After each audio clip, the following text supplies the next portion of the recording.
அவமானத்தை எப்படி தாங்கிக்க முடியும்? 3வது மனுஷன் நானு, என்னாலே தாங்கிக்க முடியல. இந்த எதுக்கு தாங்க முடியலன்னு சொன்னியே, விஷம் குடிச்சிட்டு சாவு.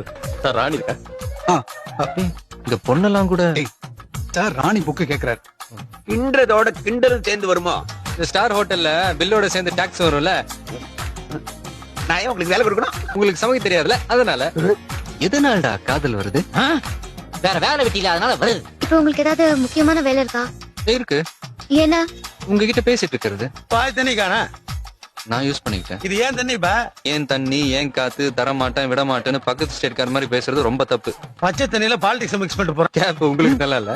அது இருக்க வேண்டிய இடத்துல இருந்தாதான் மரியாதை. என் மேரேஜ் இன்விடேஷன், நீ என் கல்யாணத்துக்கு வரணும். நல்லா ஏத்தி விட்டுட்டு வேடிக்கை பாக்குறதுல இவளுகளுக்கு அப்படி ஒரு சந்தோஷம்.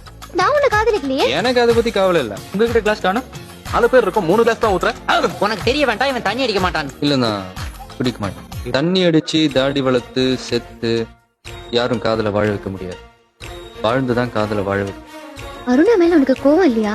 எது கோவம் பண்ணும்? உன்னை பிடிக்கலன்னு தானே போயிட்டா? நீ கூட தான் எனக்கு பிடிக்கலன்னு சொன்னேன். அருண் அவளுக்கு பிடிச்சவனோட போனாலும், நீ என்ன காதலிக்கலன்னு சொன்னாலும் நான் கோவப்படுறதுல அர்த்தமே இல்லை. ஏன்னா அது அவங்களோட உரிமை. சரி, எதுக்கு ஏமாத்துறதே ஒரு பொழப்பா வச்சிருக்கிற?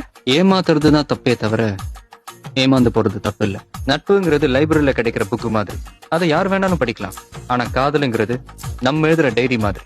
சக்சஸ்ல எல்லாரும் சிரிப்பான், ஃபெயிலியர்லயும் சிரிக்கிறவன் தான் உண்மையான மனுஷன்.